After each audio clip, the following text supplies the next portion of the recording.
Жақсы. Онда балалар, біздің бірінші модуліміз өткен сабақта мен айттым, тіл құндылық деп аталады деп. Тіл неге құндылық? Тіл неге құндылық? Құндылық деген өзі не нәрсе? Бір сөзден айтпаймыз, жауап береміз. Тіл ол біздің халқымыздың байлығы. Жақсы, байлығы. Құндылық деген сөздің түбірі құнды. Оның синонимі қандай? Бағалы. Бағалы деген сөз. Ал бірақ құнды деген бағалыдан да бағалы деген сөз. Мен сіздерге ол туралы айтқан кезде айттым. Мәселен, Урсуланың анасы оған білезік сыйлады деді ме? Білезік сыйлады. Және алтын, кәдімгі гауһар көзі бар, гауһар тасы бар, жүзік сыйлады мектепті бітіргеніне. Урсула ол екеуінің бағасын салыстырып көріп еді. Жаңағы гауһар тасты жүзік, гауһар деген қандай тас? Дұрыс, бриллиант. Яғни гауһар тасты жүзіктің бағасы $1000 тұрады екен. Ал енді жаңағы әжесінің келе жатқан, анасы сыйлаған білезіктің бағасы $5000 тұрады екен. Қайсысы бағалы, қайсысы құнды? Гауһар тас бағалы, білезік құнды. Неге? Себебі білезік ол ұрпақтан ұрпаққа аманат ретінде қалдырған көне зат болғандықтан, оның белгілі бір отбасыға деген отбасылық мәні бар. Отбасылық мәні бар. Тамаша. Тағы отбасылық құндылық екен. Яғни ұрпақтан ұрпаққа келе жатқан, сондықтан құнды дейді. Тағы не үшін құнды? Бұл білезікті мен бір жерден дүкеннен барып ала салмаймын. Тамаша. Бағасы шексіз мен үшін. Өте жақсы. Яғни ол білезік бір жоғалса, ондай білезік таба алмайды. Ал енді Урсула жаңағы жүзікті жоғалтып қойсаң, оны қайтадан одан да әдемісін барып сатып алуға болады. Бұл күміс білезіктің де әдемісін сатып алуға болады. Бірақ ол әжелердің энергетикасы, әжелердің жаңа бойындағы бүкіл жақсы қасиеті бар білезік емес. Ол жай ғана күміс білезік болып шығар еді. Сондықтан тілді құндылық деп айттық. Сіздерге берілген тапсырма, біз осы жерде тіл дегеніміз не дегенге бір 6-7 анықтама бергенбіз. Соның ішінде қандай еді анықтамалар, біз берген анықтамалар? Тіл деген аманат, тіл деген ұлттық мұра, тамаша. Тіл деген мүмкіндік. Қандай мүмкіндік?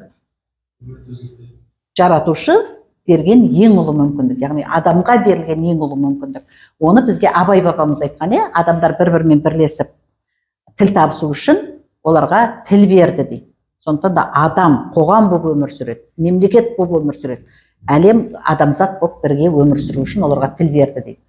Сонымен бірге жеке өздеріңе қатысты не деп айтып еді? Тіл дегеніміз не деп еді? Ол қарым-қатынас құралы. Оны айттық. Тікелей сендермен байланысты, өздеріңе байланысты, сендердің тағдырларың шешілетін, өзім айтып қойдым ғой, тіл тағдырдың кілті дегенбіз. Яғни сенің жақсы дос табуыңда, жақсы жар табуыңда, жақсы жұмыс табуыңда бәрі неге байланысты? Тілге. Тілдің несіне? Қолдануына. Дұрыс. Менің сол тілді қолдануыма байланысты дегеніміз. Сондықтан да мен сіздерге үйге жұмыс бердім. Яғни тіл дегеніміз не дегеннің айналасында тағы да басқа анықтауыштарды жазыңыздар дедім. Солай ма? Жаздыңыздар ғой. Маған электронды поштама келді тапсырмаларыңыз.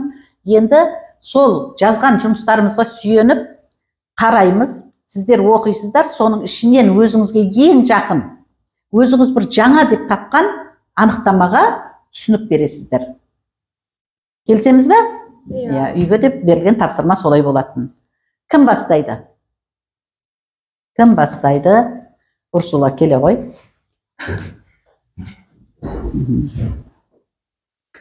Урсула 30 сөз жазған екен балалар, жаңағы 7-нің сыртында. Соның ішінен өзіңе қайсылары ерекше мәнді болып көрінді? Маған ең ұнағандары ол тіл білім кілті, өмір даналығы, адамдар арасындағы өзара түсіністік, және достықтың кілті, татулықтың тірегі, өміріміздегі ең маңызды нәрсе. Ал осылар сенің өзіңнің тапқан бір жаңа нәрселерің болды. Қайсына түсініп бергің келеді? Мен достықтың кілті, жоқ, білім кілтіне беру келеді. Ал жақсы, ол не екен? Біз білімді оқулықтардан аламыз. Оның бәрі тілдің арқасында жазылған. Өте жақсы. Адам оны оқып, түсініп, білімді болады, өзі дамиды, өз-өзін дамытады. Өте жақсы. Сонда білімнің кілті екен, білім арқылы адам дамиды екен. Тамаша. Тағы да қай сөзге мән бергің келеді? Татулықтың тілегі. Адамдар бір-біріне жылы сөйлеп, жақсы нәрселер айтса, тату болады. Және де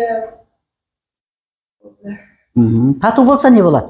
Тату болса, біздің еліміздің болашағы өте жарқын. Міне татулықтың тірегі деген қандай тамаша. Тіл деген сонда адамдардың арасындағы бір жақсы өмірді қалыптастыратын нәрсе екен. Келісесіздер ме? Өте жақсы. Жақсы. Тағы да кім айтады балалар? Айберген келе ғой.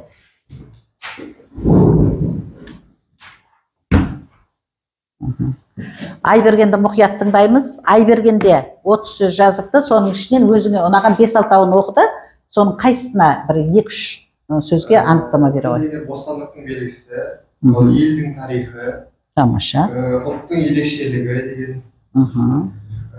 ойдың шегі, тілмен халықтың айнасы, салт-дәстүрдің көрінісі. Өте жақсы, өте жақсы. Ал енді қайсысына түсінік бергің келеді? Қайсысына? Бостандық белгісіндегі өткені қазақ хандығы пайда болғанмен, қазақ ханы пайда болып, ол 19 ғасырда СССР-ға кіріп, өз ұлттық белгісін жоғалтқан. 70 жылы Қазақстан КСР-ның ішінде болған. Сол кезде қазақ тілі жақсы дамымаған ол кезде. Өйткені көптеген алаш ордасының көрсеткіші мұралары өз тілін дамытса да, бірақ оны соны жоғалттырған. Жоғалтты. Саясаттың салдарынан. Жақсы. Және халықтың айнасы деп, өйткені тіл даму арқылы адам көптеген синоним құрады, әрбір іске бір атын құрады, тақырып қояды, сол арқылы тіл деген дамиды. Ойдың шегі деген. Адам ойдың шегі деген ол білім алып, оны тарату арқылы ой дамиды. Егер адам тіл үйренсе, ол өзінің шегін көбейтіп, басқа тіл біліп, одан сайын кеңейеді. Өте жақсы. Өте жақсы. Ұлттың ерекшелігі депсің. Бір сөзбен дәлелдеші, қандай ерекшелік, мысалы, қай сөзде бір ерекшелік көресің? Қазақ. Қазақ деген сөз жақсы. Ол қандай мағына береді? Бостандық деген. Бостандыққа құмар, еркіндікке құмар деген өте жақсы. Сонда сол бір сөздің арғы жағында не тұр? Мағынасы бар. Дұрыс, халықтың өзінің атауының мағынасы. Мысалы, айналайын деген сөзді естуің бар ма? Кім айтады айналайын деп саған? Ата-анам айтады, әжелер айтады. Сол сөздің мағынасы қандай екен? Ол басқа тілдерде бар ма сондай сөз? Ол сөз жоқ. Неге жоқ деп ойлайсың? Өйткені айналайын деген ол бір ритуал ретінде болған. Өйткені бұрынғы кезде дәрігер деген болмаған, ол кезде әр ата-ана өзінің баласы ауырған соң айналып, өзі сұрайды аладан, осы ауруды маған аудар, мен осы шыдайын деп. Тамаша, тамаша. Сонда айналайын деген сөз, балалар, жай ғана қаратпа сөз емес екен. Ол халықтың өзінің ділін, өзінің табиғатын, өзінің халық ретіндегі ерекшелігін танытатын бірден бір тамаша. Тамаша. Отыра қой Айберген. Өте жақсы. Өте жақсы.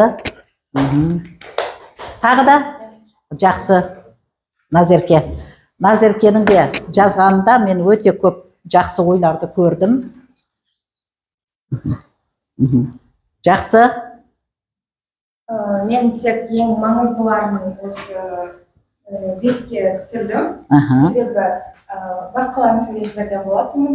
Сондағы ең маңызды деп өзім санағандарымды қазір айтсам, ол тіл дегеніміз бақыт, тіл дегеніміз жаңа көзқарас, тіл дегеніміз тарих дегендерге тоқтала кеткім келіп тұр.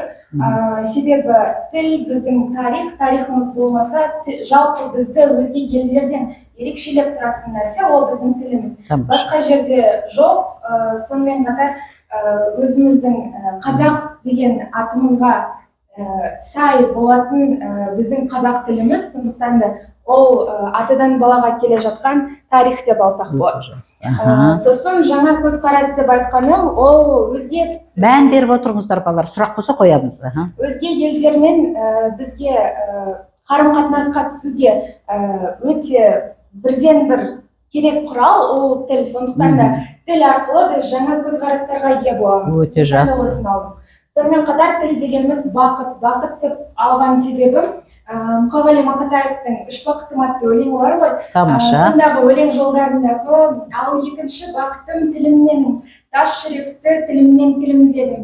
Кейде дүниеден түңілсем де, қасиетті тілімнен түңілмедім деген. Мынау егер біздің еліміздің әрбір техника саласының маманы біздің Назерке сияқты өлең оқса және өте түсініп оқса, онда біздің болашағымыз бар деген сөз. Өте жақсы, айналайын, отыра ғой. Тағы да кімде осы уақытқа дейін айтылмаған бір анықтамалар бар? Осы сөйлеп жатқан балалардан бөлек тағы да өзгеше. Орнынан айтсам болады. Менің ойымша тіл бұл қару. Не үшін мен оны қару деп санаймын? Елдеріміз, шешендеріміз бұрында жау келген кезде сол тұтқындарды құтқару үшін біздің қарсылас жауынгерге барып, жауларымызға барып, сөз арқылы, тіл арқылы тұтқындарды құтқару. Тамаша, кім ол? Кім мысалы? Мысалы Әйтеке би. Қазбек бидің несі тарихта бар, е? Ол кімнен кімді құтқарды? Ол Қалмақтан қай ханды құтқарып әкелді? Киносында да бар ғой. Абылай хан. Жас Абылай ханды тұтқынға түсіріп алған кезде Қазбек аталарымыз барып, сөзбен жеңіп, қару деп айтып отырғаны өте дұрыс. Тағы да кімде қандай? Мира? Тух, не деген әдемі. Отаншылдыққа, отанды сүйуге, өзің тіліңнен басқа тілмен үйретуге мүмкін емес. Өте жақсы. Енді рух дедің. Рух деген не ол рух деген? Рух деген адамның энергетикалық күші. Тамаша. Яғни оған бүкіл өмір беріп тұрған күш екен, ішкі қуат күш. Тамаша. Тағы кім қосады? Темірлан? Түх, халықтың жүрегін соқтырып тұрған қан тамыры дейді. Неге? Себебі тіл ол біздің халықтың тарихы болып есептеледі және халықтың тарихы ол тіл ғой. Тіл ол біздің негізгі ата бабаларымыздан замандарынан жақсы. Өте жақсы. Енді өзіміздің осы жазған диаграммаларымызға қарайық та тағы да. Соның ішінен жаңа біз 3-4-еуін айтқыздық. Енді соның ішінен ең негізгі өзің жазғаның ішінен біреуін ғана белгілеңізші. Біреуін ғана. Әрқайсыңыз біреуін ғана белгілеңіздер.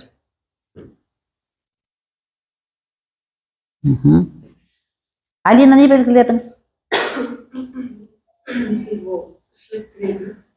Қалай? Тіршілік тірегі. Неге?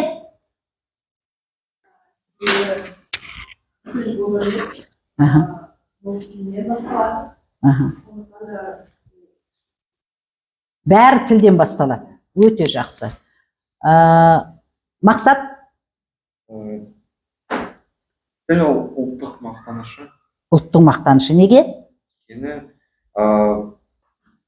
Тіл әр адам білсе, ол өз елді мақтанайды.